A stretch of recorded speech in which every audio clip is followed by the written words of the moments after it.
नमस्कार, स्वागत है आपका। मैं हूं आपके साथ सुमित झा। दिन भर की अहम खबरें आपको बताएंगे और साथ ही उन खबरों के मायने भी समझाएंगे।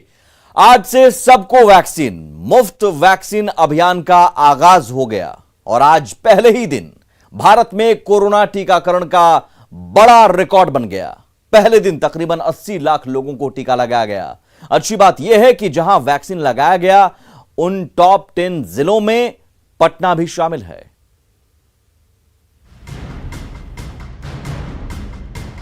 दुनिया के सबसे बड़े मुफ्त टीकाकरण अभियान के पहले दिन ही देश में टीकाकरण का बड़ा रिकॉर्ड बना है। स्वास्थ्य मंत्रालय के मुताबिक सोमवार को देश में कोरोना वैक्सीन की 78 लाख से ज्यादा डोज दी गई। सबको वैक्सीन मुफ्त वैक्सीन अभियान के तहत केंद्र की मोदी सरकार 21 जून से 18 साल से ऊपर देश के हर नागरिक को मुफ्त में कोरोना टीका दे रही है। इसी अभियान के तहत पहले दिन यह रिकॉर्ड बना है। दरअसल सबको मुफ्त टीका देने का ऐलान प्रधानमंत्री नरेंद्र मोदी ने 7 जून को देश के नाम संबोधन में किया था, जिसमें पीएम मोदी ने बताया था कि केंद्र कोरोना टीका खरीद कर राज्यों को मुफ्त में देगी, जिससे राज्यों के सभी सरकारी अस्पतालों में लोगों को मुफ्त में दिया जाएगा। जिसके बाद सोमवार से व्यापक तौर पर यह अभियान शुरू हुआ और सबको मुफ्त वैक्सीन अभियान के पहले ही दिन 78 लाख से ज्यादा डोज का रिकॉर्ड बन गया, जो कोरोना की लड़ाई में निश्चित तौर पर बड़ी उपलब्धि है। Bureau report, news 18 network. खबर तो समझिए। दरअसल नई टीकाकरण नीति के पहले ही दिन भारत ने रिकॉर्ड बना लिया है। कोरोना के खिलाफ भारत में दुनिया का सबसे बड़ा टीकाकरण अभियान चल रहा है। मकसद है ज्यादा से ज्यादा लोगों का वैक्सीनेशन। मकसद है ज्यादा से ज्यादा लोगों का वैक्सीनेशन कर लोगों को सुरक्षा कवच प्रदान करना। और केंद्र सरकार की कोविड-19 की नई नीति आज से पूरे देश में प्रभावी हो गई है और सिर्फ आज 80 लाख लोगों को टीका दिया गया। अब तक भारत में 28 करोड़ 36 लाख लोगों को टीका दिया जा चुका है और नई नीति के तहत केंद्र सभी को मुफ्त टीका लगा रही है। टीका लगाने की प्रक्रिया को भी बहुत आसान बना दिया गया है। अब पहले से रजिस्ट्रेशन जरूरी नहीं है। ऑन द स्पॉट आप टीकाकरण केंद्र पर जाकर रजिस्ट्रेशन किया जाएगा आपका और वहां आपका वैक्सीनेशन हो जाएगा, टीका आप लगवा सकते हैं। मतलब सरकार हर हाल में ज्यादा से ज्यादा लोगों का टीकाकरण कराना चाहती है। तीसरी लहर की आशंका है, 6 से 8 हफ्तों में तीसरी लहर आने की आशंका है। ऐसे में टीकाकरण बेहद जरूरी है और टीकाकरण की रफ्तार बेहद जरूरी है। 6 से 8 हफ्तों में तीसरी लहर की आशंका जताई गई है और उससे पहले ज्यादा से ज्यादा बड़ी आबादी वैक्सीनेट हो जाए, यह मकसद है। और टीकाकरण के रिकॉर्ड पर पीएम मोदी ने ट्वीट किया है और लिखा है, आज की रिकॉर्ड तोड़ टीकाकरण संख्या प्रसन्न करने वाली है। कोविड-19 से लड़ने के लिए वैक्सीन हमारा सबसे मजबूत हथियार बना हुआ है। उन सभी को बधाई जिन्होंने टीका लगाया और सभी अग्रिम पंक्ति के योद्धाओं को बधाई। वहीं बिहार में भी आज से वैक्सीनेशन का महा अभियान शुरू किया गया है। 6 महीने में 6 करोड़ लोगों को टीका लगाने का लक्ष्य है, यानी हर महीने 1 करोड़ और हर दिन 3.5 लाख से ज्यादा लोगों को टीका लगेगा। बिहार में शुरू हुआ वैक्सीनेशन का महाअभियान। 6 महीने में 6 करोड़ लोगों को लगेगा टीका। कोरोना पर महाप्रहार कर दिखाएगा बिहार। कोरोना का टीका कार्यक्रम के शुभ आरंभ के लिए मैं माननीय मुख्यमंत्री बिहार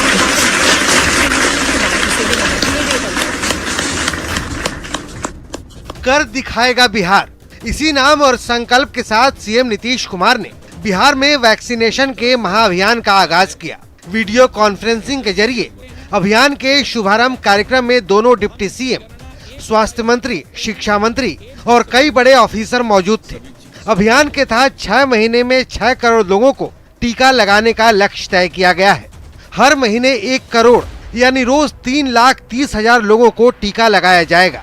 टीकाकरण राज्य के 6,000 से ज्यादा केंद्रों पर लगाया जाएगा।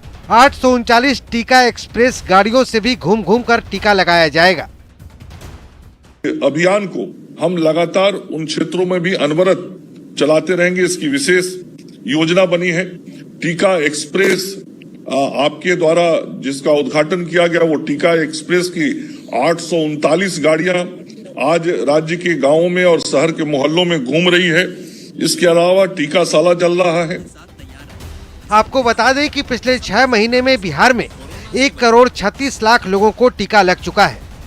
ऐसे में वैक्सीनेशन का ऐसा अभियान कई लोगों के लिए चौंकाने वाला है, जिस पर सीएम नीतीश कुमार ने क्या कुछ कहा ये आप सुन लीजिए।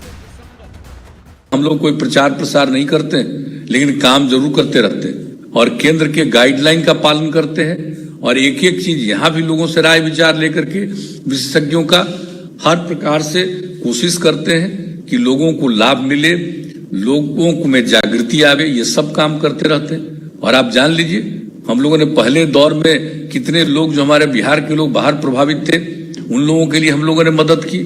उन लोगों को यहाँ आने पर हम लोगों ने किस तरह से मदद किया, हर प्रकार से मदद किया। अगर किसी परिवार किन्हीं का डेथ हो गया तो उनके लिए हम लोगों ने शुरू कर दिया कि 4 लाख रुपया उस परिवार को हम लोग देंगे। सीएम रिलीफ फंड से देते थे, अब तय कर दिया है कि हम लोग आपदा प्रबंधन के माध्यम से दें। सीएम और सरकार का संकल्प मजबूत है, मगर कोरोना तभी हारेगा जब टीका लगाने के साथ साथ हम आगे भी एहतियात बरतते रहेंगे। कि विशेषज्ञ लोग बता रहे हैं कि तीसरा डोज आने वाला है, तो हम हाथ जोड़कर सबसे प्रार्थना करेंगे कि राज्य सरकार की तरफ से जो कुछ भी संभव ये किया जा रहा है, लेकिन इसके साथ साथ आप सब लोगों को सतर्क रहना है, सचेत रहना है। हमारी भी अपील यही है कि एहतियात बरतने के साथ साथ आप टीका जरूर लगवाइए, ताकि बिहार कोरोना की जंग जीत सके। Bureau report, news 18 network.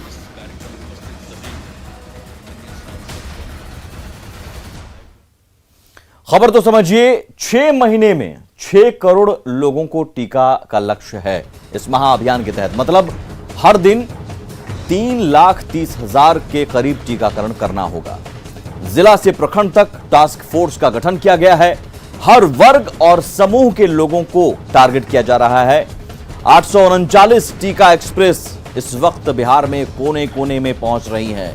गली मोहल्ले में वैक्सीन की गाड़ी पहुंच रही है, आपके घर के नजदीक वैक्सीन की गाड़ी पहुंच रही है। 6,000 से ज्यादा वैक्सीनेशन सेंटर बनाए गए हैं और बिहार में 16 जनवरी से टीकाकरण शुरू हुआ। 6 महीने में 1,36,00,000 लोगों का टीकाकरण किया गया है। तकरीबन 20 लाख लोगों को दोनों डोज, वैक्सीन की दोनों डोज दी जा चुकी हैं। इस मुहिम का मकसद है ज्यादा से ज्यादा लोगों का वैक्सीनेशन, और खासतौर पर तब जब तीसरी लहर आने की आशंका है, उससे पहले ज्यादा से ज्यादा आबादी वैक्सीनेट हो जाए। और इन सब के बीच अच्छी खबर यह भी है कि बिहार में कोरोना संक्रमण की रफ्तार काफी हद तक कम हो गई है, जिसे देखते हुए बिहार अनलॉक 3 की घोषणा कर दी गई है। अनलॉक 3 की घोषणा मुख्यमंत्री नीतीश कुमार ने खुद ट्वीट कर दी। उन्होंने लिखा है ट्विटर पर, कोरोना संक्रमण की स्थिति की समीक्षा की। 23 जून से 6 जुलाई तक सरकारी एवं गैर सरकारी कार्यालय 100% उपस्थिति के साथ काम करेंगे। दुकानें 7 बजे संध्या तक खुलेंगी। रात्रि कर्फ्यू रात 9 बजे से सुबह 5 बजे तक लागू रहेगा। पार्क एवं उद्यान 6 बजे सुबह से 12 बजे दिन तक खुलेंगे। अभी भी सतर्कता बरतने की आवश्यकता है। अनलॉक 3 के तहत क्या कुछ बदलाव किया गया है, छूट का दायरा कितना बढ़ाया गया है, उसे 10 बड़ी बातों के जरिए समझिए कि अनलॉक 3 अब बिहार में कैसे लागू होगा और उसमें क्या क्या प्रावधान किए गए हैं। सरकारी प्राइवेट ऑफिस में अब 100% उपस्थिति होगी, यानी सभी स्टाफ वहां पर काम करेंगे। दुकानें अब शाम में 6 की जगह 7 बजे तक खुलेंगी। दुकानों को लेकर अल्टरनेट सिस्टम जो पहले से जारी था वो जारी ही रहेगा। नाइट कर्फ्यू रात 9 बजे से सुबह 5 बजे तक लागू रहेगा। पार्क सुबह 6 बजे से दोपहर 12 बजे तक खुलेंगे, यानी पार्क में लोगों को अब टहलने की इजाजत दी गई है। शादियों में अब 25 लोगों की अनुमति रहेगी, पहले ये 20 संख्या थी। अंतिम संस्कार और श्राद्ध कर्म में 25 लोगों को अनुमति दी गई है। Cinema hall, shopping mall, stadium और जिम अभी भी बंद रहेंगे। स्कूल कॉलेजों में किसी तरह की परीक्षा नहीं होगी और इसके अलावा धार्मिक आयोजन पर भी रोक जारी रहेगी। खबर तो समझिए, अनलॉक 3 में छूट का दायरा बढ़ाया गया है, पाबंदियों में ढील दी गई है, लेकिन अभी भी कई तरह की पाबंदियां जारी हैं और बड़ी छूट देने से संक्रमण दोबारा बढ़ सकता है। इसलिए सरकार धीरे धीरे छूट देने की नीति पर चल रही है, धीरे धीरे पाबंदियों में ढिलाई देने की नीति पर चल रही है। आंकड़े जरूर घटे हैं, लेकिन खतरा अभी टला नहीं है। अनलॉक का मतलब ये नहीं है कि कोरोना खत्म हो गया है। अगले 6 से 8 हफ्तों में तीसरी लहर आने की आशंका जताई गई है। दूसरी लहर से सबक लेने की जरूरत है, लिहाजा अभी भी एहतियात जरूरी है। मास्क और 2 गज की दूरी कोरोना से बचाव का सबसे बड़ा हथियार है। चाहे आपने वैक्सीन ले लिया हो, तब भी ये जरूरी है कि आप मास्क लगाएं और 2 गज की दूरी का पालन करें। बिहार की सियासत का रुख करेंगे और बिहार की सियासत से आज सबसे बड़ी खबर सामने आई। जेडीयू ने आज साफ कर दिया कि जब कभी भी मोदी मंत्रिमंडल का विस्तार होगा, जेडीयू उसमें शामिल होगा। पूरी खबर देखिए, फिर खबर तो समझिए।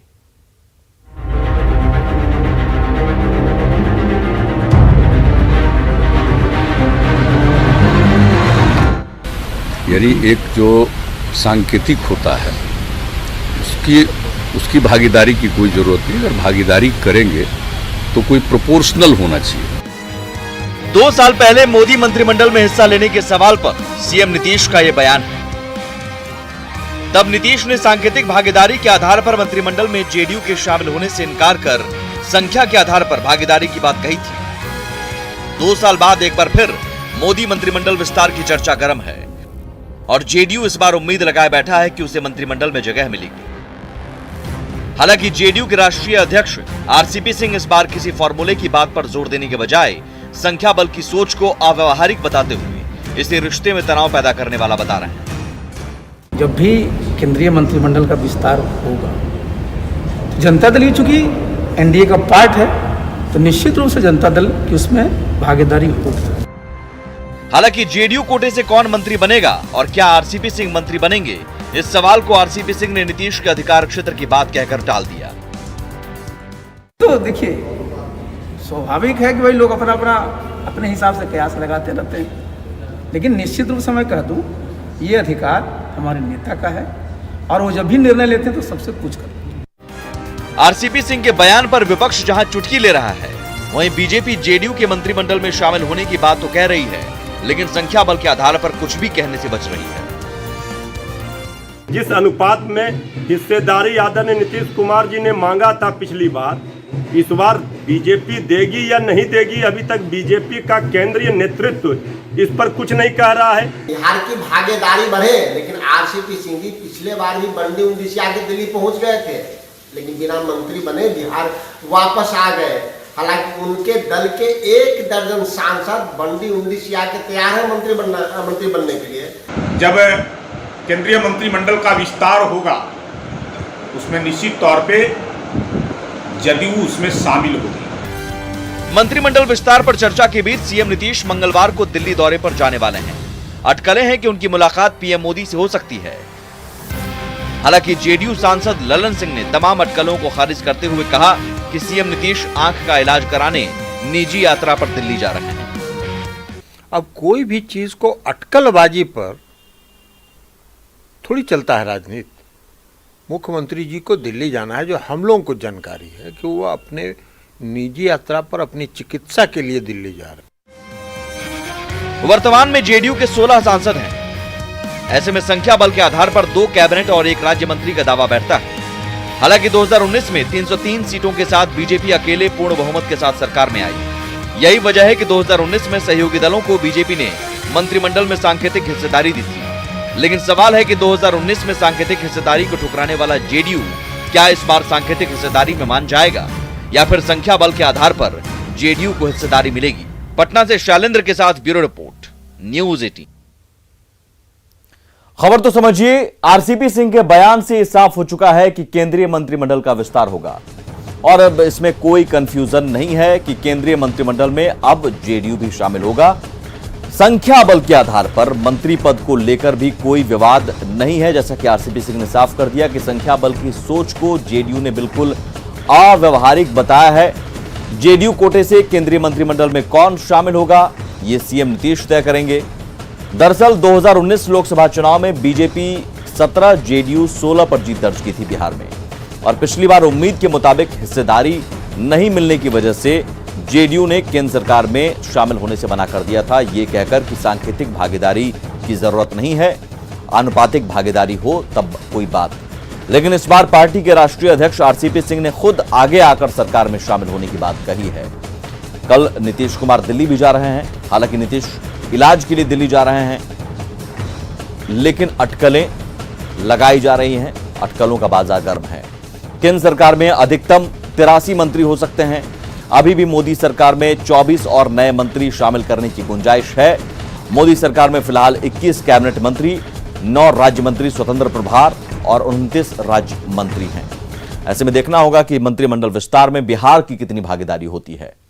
दरभंगा रेलवे स्टेशन पर पार्सल बम ब्लास्ट हुए 4 दिन बीत चुके हैं, लेकिन यह मामला सुलझने की बजाय उलझता ही जा रहा है। अब तक हुई जांच के मुताबिक जो अहम जानकारी मिल रही है वो ये कि जिस सुफियान का नाम सामने आ रहा है उसके तार अब देश से बाहर यानी पाकिस्तान से जुड़ रहे हैं। लिहाजा दरभंगा स्टेशन पर 6 महीने का पार्सल डिटेल्स भी खंगाला जा रहा है।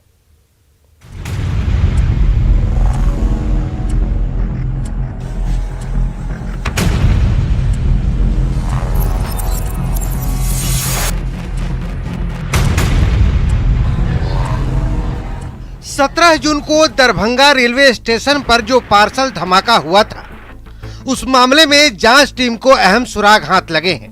पार्सल ब्लास्ट के तार पाकिस्तान से जुड़ते हुए दिखाई दे रहे हैं। सूत्रों से मिली जानकारी के मुताबिक पार्सल ब्लास्ट मामले में जिस सुफियान का नाम सामने आ रहा है वो पाकिस्तान में ट्रेनिंग हासिल कर चुका है। एटीएस को पहले से सुफियान की तलाश थी। गिरफ्तारी के बाद आतंकी सामी ने भी सुफियान का नाम लिया था। सुफियान कहां है इसकी जानकारी सामी ने नहीं दी थी। दरभंगा पार्सल विस्फोट में नाम आते ही जांच एजेंसियां अलर्ट हो चुकी हैं। पार्सल विभाग दरभंगा से 6 महीने की डिटेल्स मांगी गई है। और ये पार्सल विभाग को भी जो है जीआरपी के द्वारा एक निर्देश दिया गया है कि जितने भी जो 6 महीने में जितने भी सिकंदराबाद से यहाँ लाया गया था कपड़े का या जो बंडल आया है या क्या सिकंदराबाद से यहाँ भेजा गया था उसकी जो है एक रिपोर्ट तैयार करने के लिए तो जीआरपी भी जुट गई है उस रिपोर्ट को तैयार करने में कि आखिर 6 महीने के अंदर क्या सिकंदराबाद से यहाँ लाया गया था और सिकंदराबाद से लाने वाला सामान आखिर कौन रिसीवर था और किसने ले गया है। दरअसल पिछले गुरुवार यानी 17 जून को सिकंदराबाद से दरभंगा पहुंची स्पेशल ट्रेन से एक कपड़े का पार्सल उतारा गया था और जैसे ही पार्सल को 2 नंबर प्लेटफॉर्म से 1 नंबर प्लेटफॉर्म पर लाया गया उसमें एक धमाका हो गया। धमाका हल्का होने के कारण कोई जान माल की क्षति तो नहीं हुई, लेकिन सबसे बड़ा सवाल ये है कि जो पार्सल दरभंगा के मोहम्मद सुफियान के नाम से था उस मोहम्मद सुफियान का अब तक कोई पता नहीं चल पाया है। सिकंदराबाद से दरभंगा तक सुराग तलाशी जा रहे हैं। सीसीटीवी फुटेज अब तक इस टीम को हाथ नहीं लग सका है। वो सीसीटीवी फुटेज एक्चुअली उसका जो हार्ड डिस्क है उसका एक पासवर्ड मिसिंग है। इस वजह से उस हार्ड डिस्क को जो सीपी ऑफिस है, यहाँ पर पुलिस कमिश्नर के ऑफिस है, वहाँ भेजा गया है और उसको पासवर्ड को क्रैक करके आज उसका वीडियो रिट्रीव करने की कोशिश की जाएगी। जाहिर है पार्सल की गुत्थी सुलझने की बजाय उलझती जा रही है, जिसका डिकोड होना बहुत जरूरी है क्योंकि बात दरभंगा की है जिसका मॉड्यूल चिंता बढ़ाता है। न्यूज़ 18 के लिए दरभंगा से विपिन कुमार दास और हैदराबाद से संजय तिवारी की रिपोर्ट। खबर तो समझिए, सूत्रों के मुताबिक इस घटना में जिस मोहम्मद सुफियान का नाम सामने आ रहा है उसका कनेक्शन झारखंड के चतरा से है। 8 जून को बांका के मदरसे में ब्लास्ट हुआ था, उसके तार भी झारखंड के देवघर से जुड़े थे। और हैरान करने वाली बात यह है कि पिछले 15 दिनों में बिहार में 4 जगहों पर धमाके हुए हैं। 7 जून को बांका के नूरी मस्जिद परिसर में ब्लास्ट हुआ, फिर 10 जून को अररिया में देसी बम फटा, 7 दिन बाद दरभंगा रेलवे स्टेशन पर पार्सल बम ब्लास्ट हुआ और फिर 3 दिन बाद यानी 20 जून को सिवान में विस्फोट हो गया। क्या ये धमाके किसी चेन का हिस्सा तो नहीं है, किसी कड़ी का हिस्सा तो नहीं है, किसी साजिश का हिस्सा तो नहीं है? सवाल है कि चलते फिरते लोगों के पास बम आ कहां से रहे हैं? विस्फोटक पदार्थों को लेकर इस तरह खुले में लेकर लोग कैसे घूम रहे हैं? और इनके पीछे आतंकी या घुसपैठियों का हाथ तो नहीं? क्या बिहार को आतंकी पनाहगाह बना रहे हैं? दरअसल ये सारे सवाल इसलिए उठ रहे हैं क्योंकि बिहार, उत्तरी बिहार नेपाल से सटा हुआ है और इसी वजह से आतंकियों का भारत में घुसना और बाहर निकलना आसान हो जाता है। वैक्सीनेशन के लिए लोगों को कैसे जागरूक किया जाए, इसके लिए हर वो तरीका अपनाया जा रहा है जिससे लोग जागरूक हो जाएं। देखिए कैसे शायरी, कविता और स्लोगन के जरिए भोपाल में लोगों को वैक्सीन लेने के लिए प्रेरित किया जा रहा है।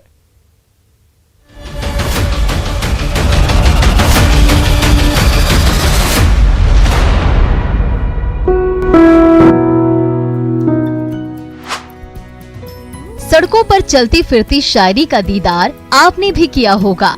आपने भी पढ़ा होगा ट्रकों के पीछे तो कभी बस के पीछे लिखी वो शेरो शायरी।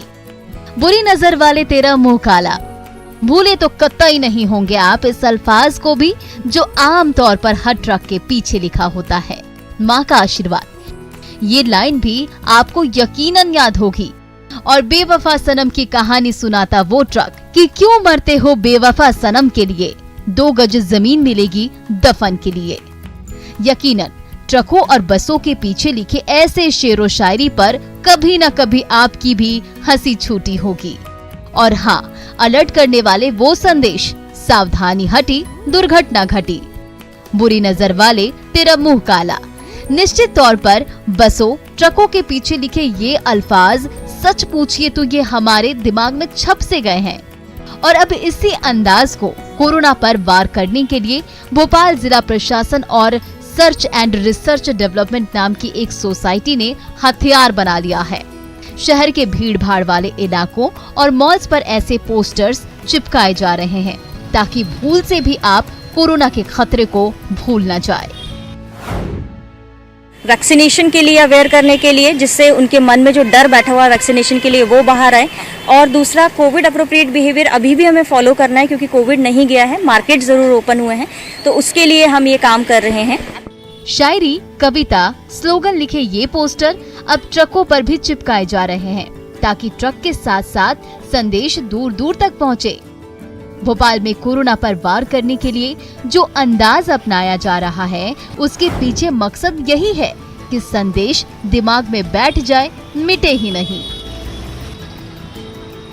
ट्रक, ट्रॉली और ऐसे कई दूसरे वाहन कई रास्तों से गुजरते हैं, कई गांवों से भी, और अब इसी अंदाज का सहारा लेकर जागरूकता फैलाई जा रही है।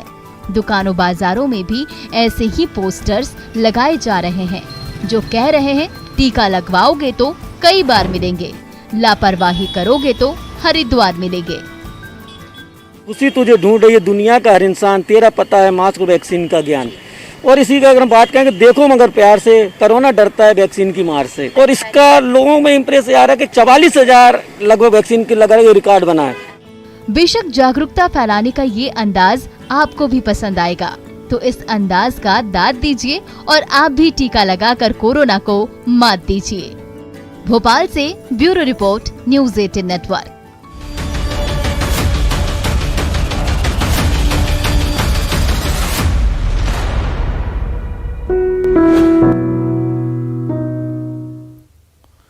और इसी के साथ इस बुलेटिन में इतना ही। आगे भी खबरों का सिलसिला लगातार जारी है। नमस्कार।